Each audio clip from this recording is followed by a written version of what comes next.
founder of the multi-award-winning Rapid Transformational Therapy. People think therapy shouldn't be rapid, it should be slow and long and even arduous, but I don't believe that. 6-time award-winning best-selling author and hypnotherapist to the royals, international superstars, Olympic athletes, and CEOs. You're on the planet to do 3 things: find your gift, master your gift, and then take your gift to market. Marisa Peer has cracked the code to rapidly overcoming any blocks holding you back in all areas of your life. Quantum physics says, if I change my energy, I'm not going to change your energy.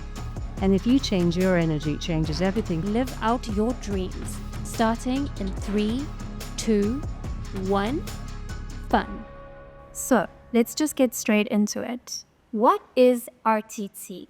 So RTT means rapid transformational therapy, and people think therapy shouldn't be rapid, it should be slow and long and even arduous, but I don't believe that. I believe that every healing modality says, bring me your pain and I'll make you better. A dentist, a doctor, a chiropractor says, bring me your pain and I will fix you in the same session. The only modality that doesn't say that is therapy that says, bring me your pain, we'll have a relationship and you may not get better. And I thought that was wrong. Maybe in the 60s it worked, we would have been a fast world. We're in more emotional pain than ever. And whether pain is real pain because I get stress migraines or irritable bowel or stomach aches, or whether it's emotional pain because I can't find love, I self-sabotage or procrastinate, our job is to get people out of pain, to give them freedom and empowerment. So I created a therapy, RTT, Rapid Transformation. It does it all in one session. It finds the pattern, understands the pattern, changes the pattern all at the same time. And that's why it's rapid and transformational. Fantastic. Tell us about your origin and childhood and how it informs your work and purpose today. So my childhood on the outside were perfect. I quite literally lived in a house with a white picket fence around it and a lovely green lawn. My mother was very beautiful. My father was a very eminent head teacher. He was an amazing head teacher. He loved his job. But he really wasn't that present as a father. He would have probably not realized that. And I think my childhood was strange because I actually, in fact, went to my father's school, which I would never advise doing for any child, because a child needs to feel the same. When your father's a head teacher, you can never feel the same. You feel different in a very bad way. But it taught me where I'm not enough comes from, how easy it is as a child to feel different and to feel disconnected. So I had a childhood that looked wonderful. By comparison to some people's childhood, it wasn't terrible, but it was certainly dysfunctional. My mother was really unhappy and tried to kill herself several times. My father was totally engrossed in his job. It taught me something. It taught me you must have an amazing career. Looks don't do anything for you, but if you have an amazing career, it's a buffer against your relationship going wrong. Because my father was completely engrossed in his job, at cake and everything. He gave a lot back. So that's what I learned. Have an amazing career. But I also learned try to not feel enough. And then I had a career about, I didn't really don't feel enough. So it was almost predestined, I think. Yeah. So it was all for a reason, just like everything is. Yeah, of course. I would like to touch on that great career because for me as a child... His mother's also a head teacher, by the way. Also felt different, by the way, so he can relate. So she was also in the same school. So she was the head teacher too? Yes, something like this. So for me, I had heavy dyslexia at school, which actually ate into my insecurities for sure, and still plays out today. But for me, I would say that I have a fantastic career. From the get-go, I think this is the one thing that pushed me to do things that I never thought I would do. And I'm very proud of where I am. So having a great career, but also having those heavy insecurities built in you from a childhood, how does that affect that in a way? And how do you overcome it within your career? Okay, Barnes. So I look back now and see that everything that happened was very fortunate. You know, my father didn't really believe in me. He was very invested in other people's children. But I had a grandmother who did. I had a grandmother who thought I was a genius.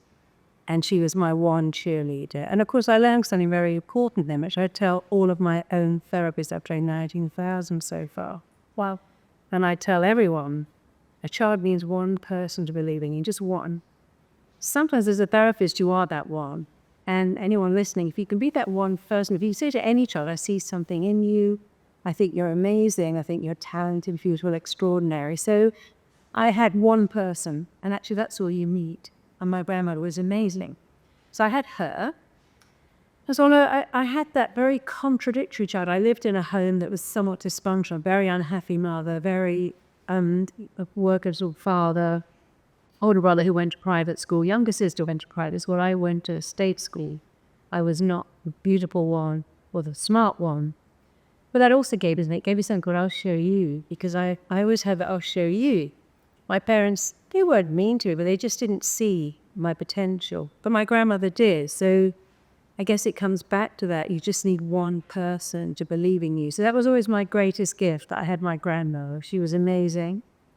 But now I see my child as a gift, because I learn what happens to children who feel not enough. I know from being a therapist my entire adult life that all of our issues come back to really one thing: I'm not enough. I'm not worthy enough. I'm not interesting enough. I'm not educated enough. I'm not attractive enough. There's so many ways to feel not enough, and it affects 80% of the Western world, and the most famous, beautiful, talented people in the world think they're not enough. And so I was very glad now that I had that, because I would never have had this amazing career if I hadn't had that start in life where it all looked good. But there was a lot going on that wasn't very good at all. Yeah. So how did you overcome that when you found your purpose? Well, I think it's a process. I went to university. I was going to be a teacher like my father. He really wanted me to be a teacher. I wanted to be a child psychologist. I wanted to be an artist, but my parents were very anti that. My daughter's an artist, which I love, so she obviously got the art gene. Then I thought I'd be a child psychologist, but I realized I didn't want to do any of those things. So I went to Los Angeles and taught aerobics, the Jane Fonda instead, which was not so fun. But working for Jane, I saw how many women in her class had anorexia, bulimia, and body dysmorphia. And then I think I realized by then that it's the words you tell yourself that cause you damage. As a child, of course, if you have a parent that says, well, you're boring, or you're not smart, or I prefer your sister, or you shouldn't be a boy, of course that's hurtful when you're a dependent child. But when you're an independent adult, I realized that we perpetuate it. If someone says, oh, you're rubbish, or we're just not smart, we tend to perpetuate what we hear. And I learned very early on that you can change that. You have to be your own cheerleader, your own support system. The most important word you'll ever hear in your whole life are the words you say to yourself. So I realized one day that I was perpetuating my parents' belief system about me. And of course, if you realize that, then you realize that, well, isn't that up to me to change it then? So I did. So what I really learned in my childhood, and I've seen it every day as a therapist, if parents don't appear to love their children, they may love them deeply, they don't appear to if they're the parents who can't show you or tell you. Or if they really don't love you, the child doesn't stop loving the parents, they immediately stop loving themselves, and that's what I did. I thought my parents didn't love me. I thought I was a disappointment to them. I just stopped loving them or trying to please them. I stopped loving me. And then later I realized that my parents were so unhappily married, completely unsuited. And then it wasn't about me, it was about their dissatisfaction that I felt they projected onto me. And then I was able to shake it all off. So what was the haha moment in terms of this type of therapy? Because it definitely goes against the grain, because it's like you said, most therapy takes 55 to 100 sessions and you can do it in 3. So what was that aha moment? The aha moment is always for clients. I worked with a client who had such a terror of flying. She couldn't get on a plane. Her daughter had emigrated, and it was a source of great pain for her that she couldn't fly to see her because the daughter was in New Zealand, she was in the UK. But the emotion was, I cannot go on a plane. And when I took her back, because the mind always goes, oh, that's weird going back. And the mind goes back every day, I love that smell, reminds me of my grandmother. Oh, I love that taste, reminds me of being at school. I love that song. That was what I dated my first boyfriend too. So we know we go back, sound, smell, taste, the mind goes back. So you just say to them, take me back. And I don't take people anywhere, they take me back to what they do. And she went back to a scene where her father was a very tall, 6'4" man. And he put her on his shoulders, he'd spin her around and around. And she would scream, and he thought that was hilariously funny. And occasionally he'd hold her over the banisters as well. He'd think it was funny. And the first time she got on a flight and there was turbulence, her grey went back to being that tiny girl being spun round and round on her father's shoulders.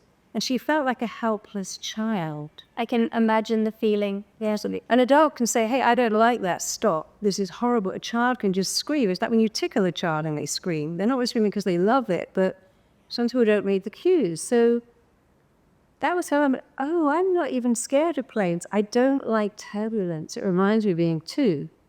But here's the result. I'm not 2. I can understand that turbulence is fine. I'll never be spun round on a 6-foot-4 man's shoulders ever again or held over a banister. It's not me anymore. So it's the freedom to go, wow, that's not me. And part of RTT is having clients say, that's not me anymore because, and I make them tell me, why isn't that you? Just explain how that isn't you. Why will that never be you again? Because immediately the mind is no longer in the past. And 2, I'm in the present. It's like people who say, when I'm sad, I want ice cream. Why is that? Well, I had that when I was 4. When you're 4, if you fall off a swing and mummy comes out with ice cream, everything's great. But if you're 44 and you lose your job and you're home, people don't say, oh, here's an ice cream. You printed that you bought an item. My husband just left me. The house has been repossessed. I know. Here's an ice cream. We'll take it with all the pain. Because for children, their life is so simple and they live in the moment, and ice cream, a bar of chocolate will fix things. As adults, we know it won't, but we still think, I'm so sad. Ice cream, chocolate, cookies, cake. No, I'm so sad. I need lettuce. I need peas. I need celery. I need rid of grilled trout. Because the brain is always going back. What does food mean? What does sounds mean? What does someone not liking you mean? And the great thing is RTT will change the meaning. Because it's never what happens that affects you, it's the meaning you make of it. Yes. And the meaning you make of what happens affects you more than what happens. Yes. But the great thing is we can change the meaning. If I had a big lump of meat in my hand right now, what does that mean? If you're a vegan, it's horrible. If you're a Hindu, it's offensive. If you're a bodybuilder, it's fantastic. If you're on a keto diet, it's a wonderful thing. So it's never the thing, it's what the thing means to you. And you can change what the thing means. And that's the powerful thing about RTT. We change what the thing means permanently and powerfully, and it never wears off. Yes. So, it's not necessarily just changing the thought. It's changing the understanding of the thought and the feeling around the thought. So reprogramming, it's almost like your body remembers, like that little girl who was swung around like a gun, and then she couldn't get on the flight because she had the same sensation. Same sensation here. So she just, her mind needed to catch up and realize what was happening. Sure. Yeah. So each and every one of us human beings have niggling thoughts that hold us back in our daily lives, in our career, in our relationships, or whatnot. Because when we think of the word trauma, we think of a big trauma. Cool. We don't think of these small traumas. RTT, does it address big traumas with a capital T and small niggling thoughts in the same way? And is it just as effective for both? You see, we have fleeting thoughts and we have fixed thoughts. And the fixed thought is, I'm not good enough. Who's going to love me? What I want, I'm never going to get it. So RTT fixes everything, whether someone is coming in and they're a school teacher who wants to be promoted, or someone who's a rock star who is on a massive path of self-destruction because they feel they're not worth it. So trauma really means the event is stored in my body. So for instance, a dog barking will make me panic because when I was 3, a dog jumped up and bit me, or a bird flying near me will terrify me. Because when I was a kid, one of my clients was telling me the story that when he was a kid, he was climbing in the father's shed, trying to see this box, and this decomposing bird fell in his mouth. And he ran in and told his mother. He probably smacked him because he wasn't allowed to go in that shed. Anyway, he shouldn't be climbing amongst his father's things. So now he's got a terror of birds. Imagine a decomposing bird landing in your face. But then when he told the mother, she was furious with him, and the father later told him off too. So now he's got to believe birds are very bad news. They get you into trouble. So he couldn't even go to a restaurant on a street pavement in case a bird landed at his feet. So I'll have a heart attack and die if that happens. So he was reacting like the small boy. Because if a grown-up man went in the shed and went, oh, this bird fell on my face, his mother wouldn't smack him. She'd say, what are you doing in there? Oh, I was looking for a charger. Who knows? So we often interpret things that happen as if we're supposed to say that man had a trauma of birds. You would say the trauma was in his body because of the bad reaction. I had another client of buoyance who put a spider in her mouth and made her swallow it. Wouldn't let her spit it out. So she now got a real phobia of spiders. Because no baby is born saying, I'm terrified of spiders, don't like birds, terrified of planes, can't go in a lift, and hate being the focus of attention. There isn't a baby in the world who goes, so look at me, I've got all these triple knees, you've got a little boy, you know, I've got no teeth, I've got milk spots. So we know that all of our issues are acquired. Fear of being rejected, fear of being the focus of attention, a fear of bugs. I mean, a baby will put a bug in their mouth. A fear of freeways, they're all acquired. And that's very good news. I mean, if I acquired it, I can go back and find out when, where, and how, and then I can stop having it. What about people who believe that they are very stubborn? Well, I think the great news is you can turn that around. I've worked with many addicted people who are addicted to drugs or alcohol or food, who now become addicted to yoga and meditation and juicing and making healthy smoothies. So you can make something good. Can it be good to be stubborn? Sure. If you're a 14-year-old girl with a boy who wants to pressure her having sex, you want to wish you had a stubborn daughter, but I'm not doing that. It can be great when all your friends say, let's take drugs. No, that's stupid. I'm not doing that. So there can be a lot of benefits of being stubborn. And if you have a stubborn child, don't try and make them think, oh, this is great. This kid won't be bullied. Won't be having sex too early. They won't be shoplifting. They won't be taking drugs. So they're stubborn. They got a sense of what they want. So with all of our character traits, you want to see what's good about that. What's great about that. Yes. And you can be so stubborn, like the guy who invented KFC. The story is, didn't he have 80 recipes where he got it right? In the same way Edison, who invented the light bulb, they had 110 failures. If he wasn't stubborn, he would have given up at the 6th failure. So great inventors, geniuses go, oh, that didn't work. Let's keep going. That wasn't quite right. Some things I'm going to keep going till I get there. Doesn't mean I want my own way. It means I'm going to find a way to make something work, and that can be a fantastic thing. So, do you see yourself as stubborn? I see myself more as determined than stubborn. You know, I've had, in many ways, a charmed life, because when you're a therapist, every teacher is your next client. And I've trained 19,000 therapists. I tell them all, look, this is an amazing training, but you have so many more amazing teachers to meet. Every client you see will teach you something.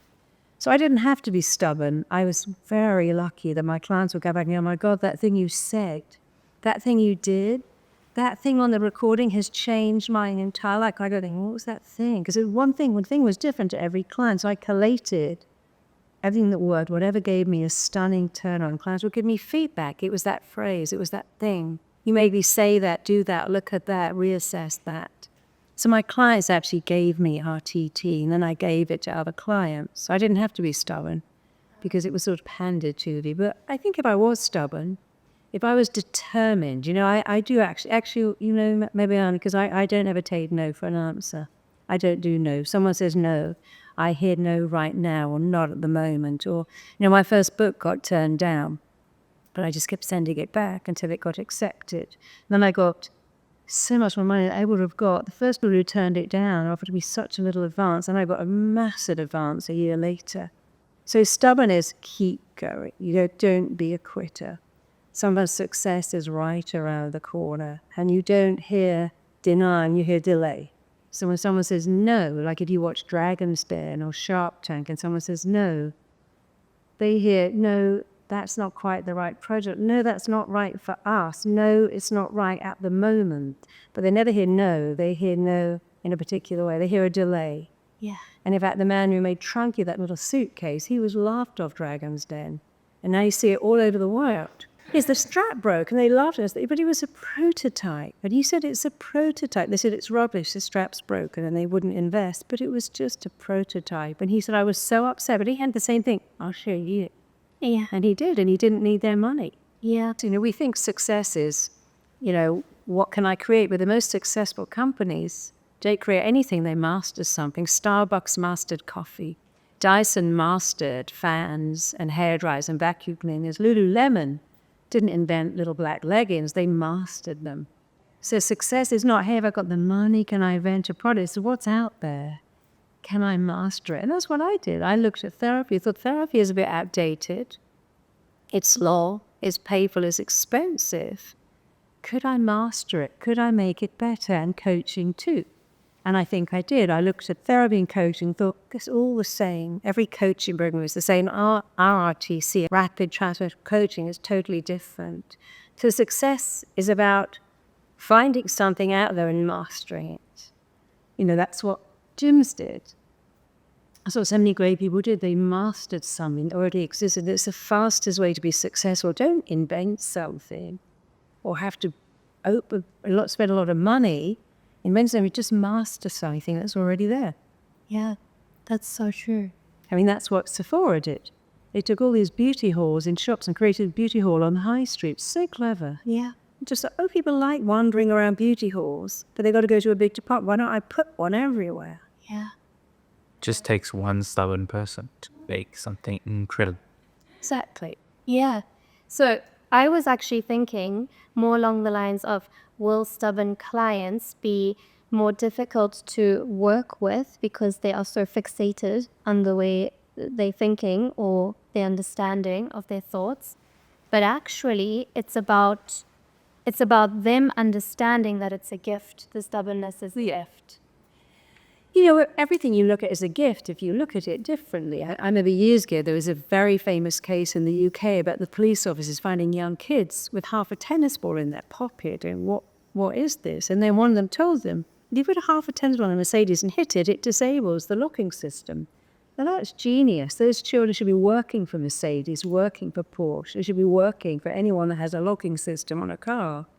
Because that's clever. So often, that it's like that maybe Catch Me If You Can, where the man who was flying all the planes went to work for the FBI. Yeah. So even if your kid had a talent for something that wasn't necessarily accepted, you can turn that around. But they do have a talent. They have a talent with seeing things differently. Yeah. Yeah. I wanted to touch on the feeling different. What would your message be then for kids out there who are feeling a little bit different? And for parents who are dealing with kids who are maybe a little bit different?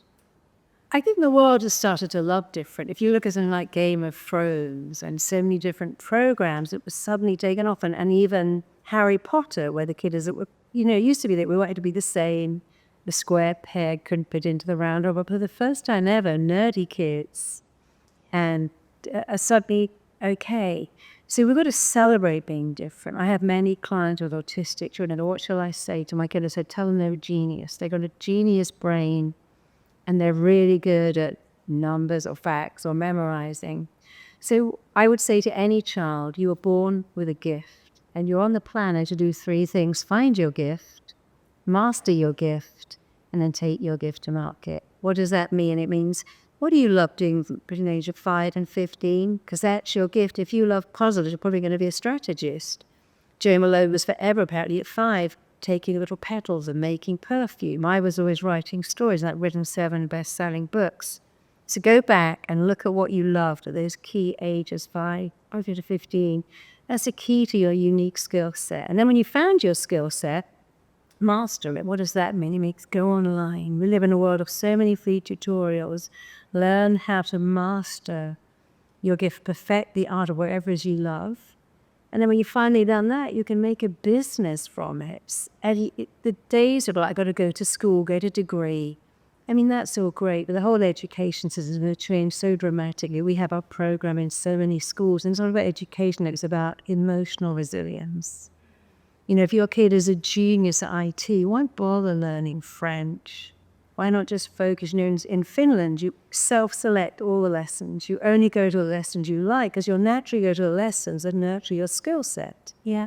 And my father did that all those years ago. You only had to go to the lessons you like. Wow.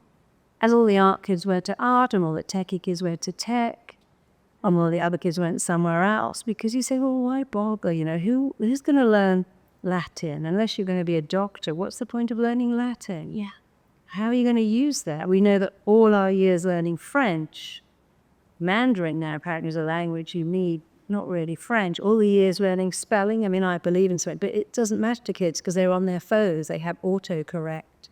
So I'd say to any child, find your gift. It's very hard to be successful doing what you hate.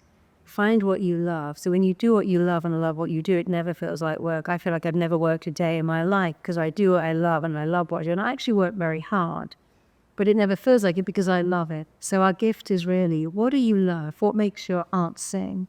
that one of the causes of depression is not following your heart's desire.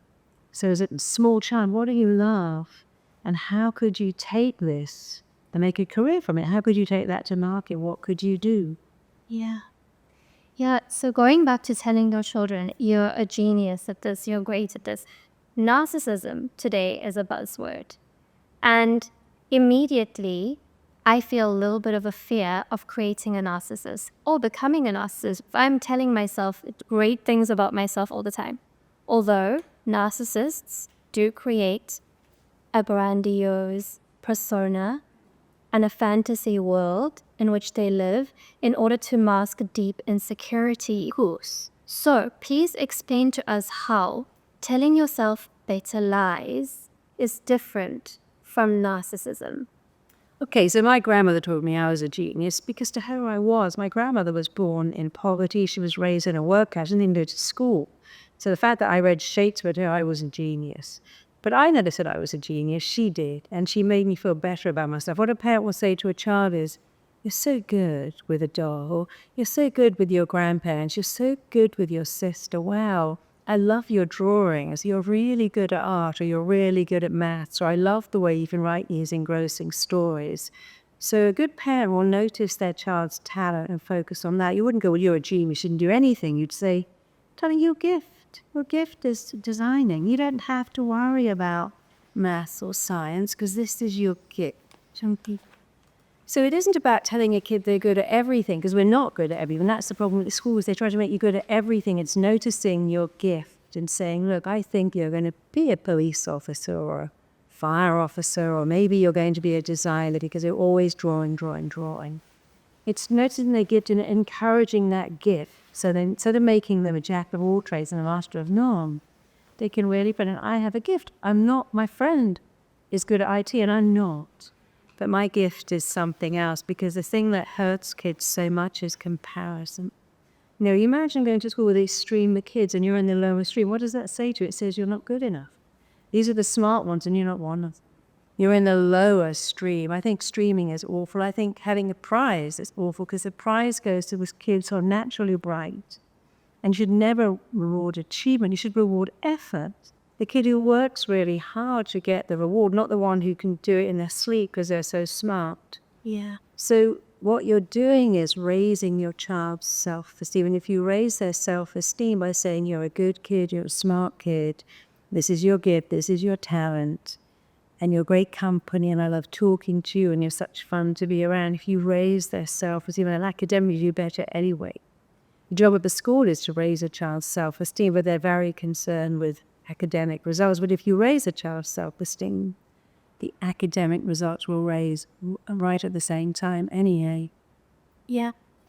Speaking of childhood and beliefs that we set within our childhood, we have heard that a child's perception of money is formed before the age of 7. So their money mindset is formed and set by the age of 7. So our words that we say to our children really affect their view of money. Tell us about abundance mindset versus poverty mindset. Okay, how this is created and how it affects our adulthood and our lives. So imagine a mother saying to a child, I can't find the money. They go, Mummy, can I have a new toy? No, I can't find the money. I don't know where the money is coming from. We haven't got the money. And you might see your mother with 3 different jars, one for bills, one for school, and they're kind of ragging water, and to get the money for that, I've got to take the money for that, and we haven't got the money. I can't find the money. I don't know where the money's coming from. Money slips through my fingers. So children are picking up a belief, well, we can't find the money. But nobody finds money. You create a skill and you monetize it, whatever that might be. So a lot of parents, they go, I'm not a bank. Money doesn't grow on trees. We don't have the money. And I see this a lot in my life, where a child is in the store. The mother goes, you can have bar of chocolate, go pick. And they come back with a huge one. They go, who do you think you are? Put that back. You've embarrassed me now. We can't afford that. You're so greedy. Never ask me again. Or the child will say in shock, can I have that? No, of course you can't have it. Don't ask. Don't humiliate me. So the child learns very quickly, oh, I'm bad for wanting stuff. And if I ask, it really upsets us. So there I must never ask. So we had that playing out. Small children learn that I mustn't ask. It makes my mummy sad or angry. I'm greedy. I mustn't ask. And they say, I want never gets, which is not true, because the Bible says, ask and you should be given. Yeah. But then we have another thing that happens where people say, look at that fat cat. Look at that rich bitch. Those people are filthy rich. Now, if you want money and you use those terms, fat cat, filthy rich, dirty money, rich bitch, how can you become that if you have such a dislike for the person that is that? And then the other thing parents do, which is interesting, is in order to get their children, they say, okay, I'll give you money if you wash the dishes, if you take out the trash, if you mow the lawn, if you pick up the leaves from the gutter. And now you're teaching your kid, do horrible jobs nobody else wants to make money. So go back to the beginning. When your child's only going to have that toy, you go, absolutely you can. You're going to have that for Christmas or birthday, or when you've got 100 stars, you will have that toy. So you don't say no, you say yes, but it's only yes but. Because of course we don't have money to buy them out, and nor should you buy them something every time they ask. But when they hear no, no, no, they believe I'll never get it all, and they go, oh yes, you want that Barbie? I don't know, that's what you're going to have on Christmas Day. You're getting that for your birthday. If you get 100 stars, Mommy will get you the Barbie. So now they're hearing yes, you can have it, but it's going to require a little something. That's one thing. So never say I haven't got the money, just say yes. When I was a single parent, I had no money. I was a single parent. My daughter said, Mommy, you were rich at the time. We're so rich. We've got everything. We've got a house, we've got a bed, we've got heating. I said, we're rich, we're wealthy. But I never said we've got loads of money. I said, we're rich, we're abundant, we're worth it. I'm telling my daughter, I had no idea what I was going through raising her on my own, because I never told her. I didn't want her to worry about money. I said we had everything, and she goes, can I have that? I go, oh yes, you're definitely going to have that toy. And I'd make her get 100 stars, which would take a long time. And then, of course, by the time she got the stars, she didn't want the toy. She loved getting the stars. And I would never say to her, wash the dishes. Well, they break everything anyway. So I want to use her, design some cards, because she's an artist. I'd try and find something that gave her pleasure. You could do Mummy's filing. You could help Mummy sort out the closets. Or we can do this. We're going to take some things to a charity shop, or we're going to do this. And so I'd always find things for her to do that she liked doing, particularly filing, drawing, and designing. So that was very important. So it's important to give them something fun to do, to let them earn their own money somehow, whatever that is that they're doing. Maybe they're just writing on Christmas cards, wrapping up stuff, the stuff that you hate. Give them something more creative to do. Don't talk about money as if it's scarce, you don't know where it is. And don't look at people who've got money and go, they don't know they're bored. God, imagine being like that. I say we are like that. We've got so much. So live in a state of abundance. Abundance is a lot of good things all the time. And sure, you don't want to spoil your kids, but don't say to them, no, I haven't got any money, I'm so worried about the bills. Just say everything's going to be fine. And also another thing that happens is when you see your father or mother go, oh my God, this job is killing me. I'm dying under the pressure. I've got a headache again. One of my clients was telling me that every Sunday her dad would lie on the sofa holding his head going, oh my God, this job would be the death of me. I get one day off and this job is killing me. She'd look at me and think, what? A job is killing my dad? I never want that thing called a job. And amazing, she could never keep a job.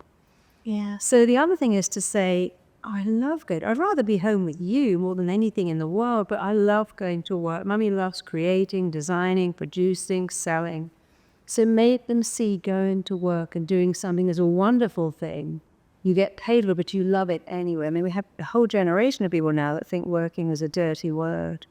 Or a generation of kids that say, well, I have to do what I don't want to do. I don't want to do that. I don't want to do the nice bits. But of course, people who succeed do what they actively dislike in order to get to where they want to go. So show your kids that doing a job that you like is a wonderful thing. And then they'll want to do that too. Yeah. Do you work with people that have financial blocks? All the time. And tell us about some of the transformations you've seen in that sense. Well, that girl who saw her father lying on the sofa, who couldn't keep a job. And then I had another girl who told me a very sad story. She was very, very sick, so would never build her clients. She would never bill them. And both her parents were doctors. The mother was more successful and wealthy than the father. They got divorced because the mother didn't like having a husband who wasn't her equal. But every Saturday she saw her father, she'd say to her, tell him you need $100 for a coat. Tell him you need $100 for a school trip. And do not come back without that money. So every Saturday I'd say to my dad, Dad, Mum said I need $100 for a school trip. And he knew it wasn't true. And he gave me that money. He looked so sad because he knew what she'd do to me if I went home without her. She'd never shut up. So he handed it over. You look so sad. And I'm thinking, I never asked for money when I grew up, ever.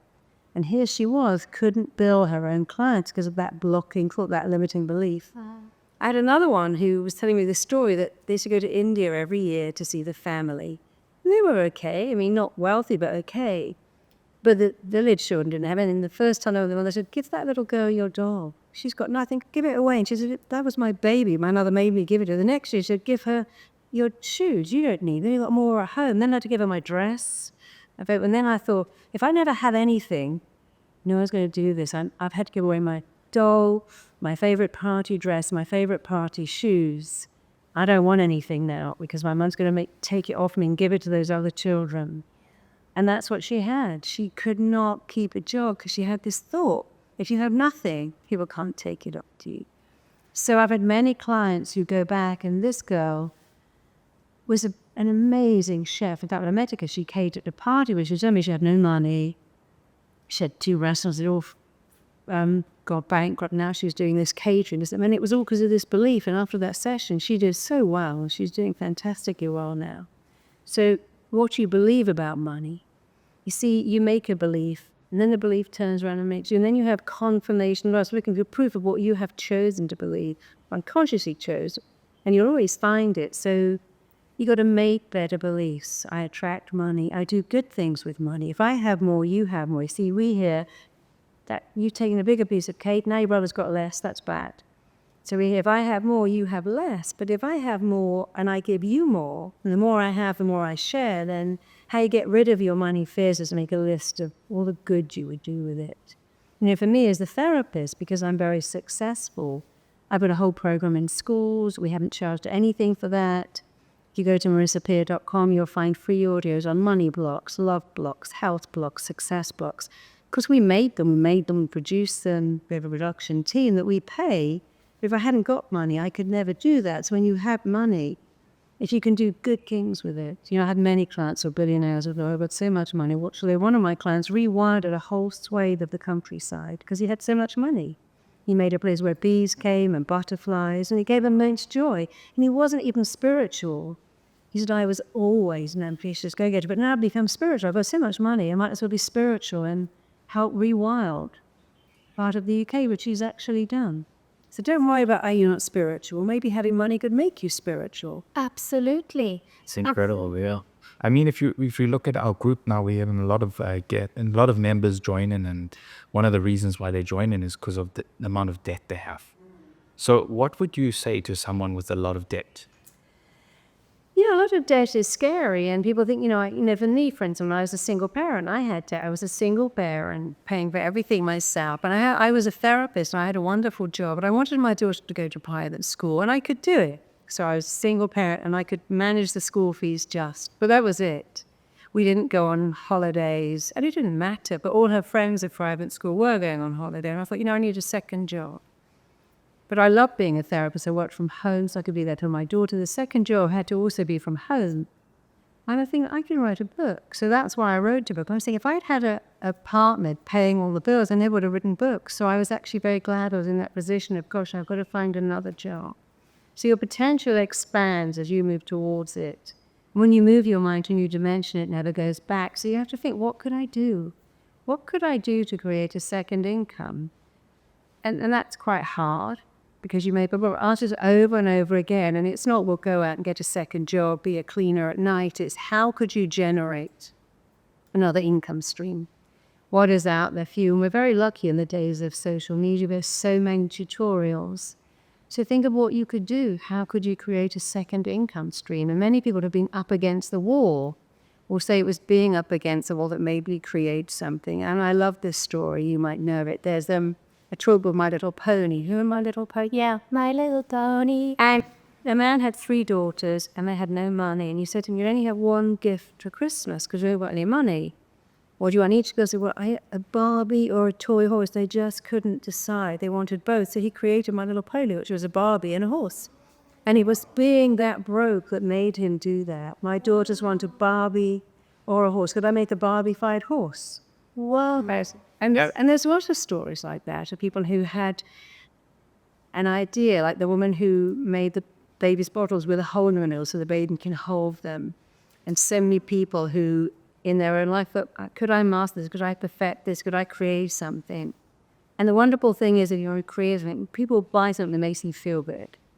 So if you can create in them, makes people feel good. I mean, who'd have thought the things we're paying for now, my grandmother never heard of paying for a bottle of water or sport milk that became yogurt or paying for reed tones. But think of something that makes people feel good. You can probably create it and sell it.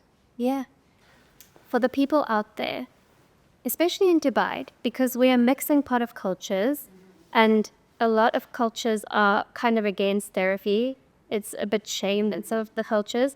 So how can the people out there start for themselves today and now with changing their thoughts? Well, I would say, do you know what quantum physics is? The most reliable science in the world is quantum physics, more reliable than medical science, apparently. Quantum physics says, if I change my energy, I'm able to change your energy. And if you change your energy, it changes everything. So if I'm the therapist that can change my energy, I can change the energy of the client sitting next to me. And so if you think, well, it's woo, but woo-woo works. We know that woo-woo works. So if you doubt therapy, go and study what quantum physics is. It's all about changing your vibration. And the same thing with money. Don't fear it. Don't worry about it. Don't hold on to it. Have that vibration. It comes. I attract it. I do good things with it. We always want to change our vibration. We want to change our energy.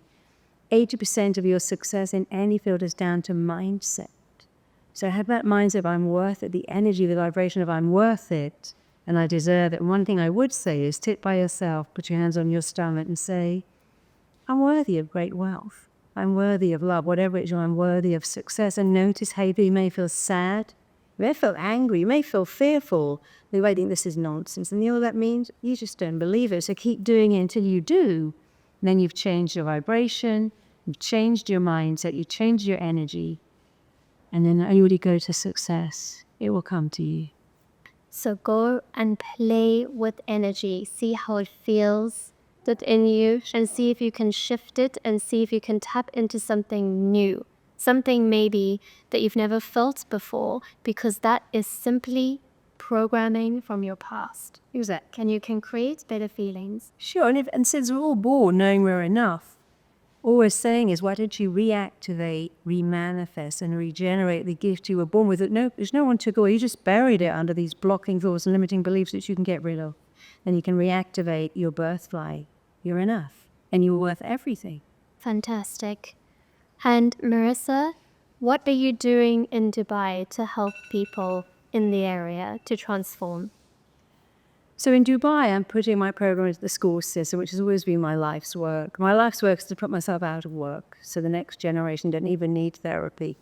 So I'm putting it into the school system all over the Gulf. It's very exciting. I'm working with lots of companies. I'm training 19,000 therapists. We have 350 therapists just in Dubai. Wow, well, I'm speaking Arabic. I've got a new school starting in February in Dubai. We've got a brand new school. And for a woman, especially, this is the most amazing career because there's very few jobs that are kind to women. They say, well, you could start at 10 and finish at 3, then have to work in the holidays or weekends or nights. You could sit, just handle your clients.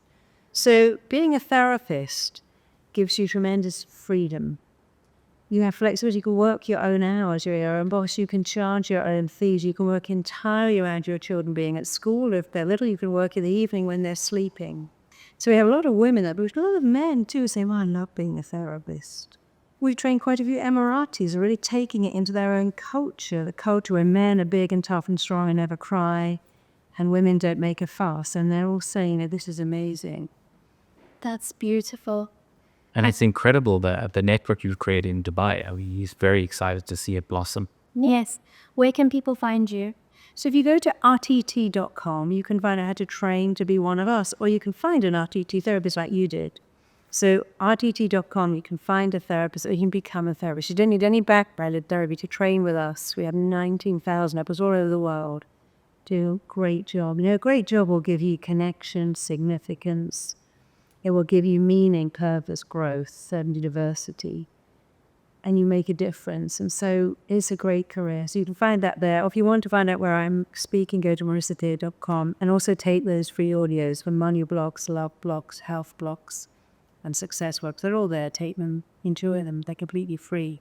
I'm definitely going to do the money block tonight. We'll do it together. Thank you so much for your You're time. welcome. We Thank you. greatly appreciate Thank you. it. Thank you. Thank you.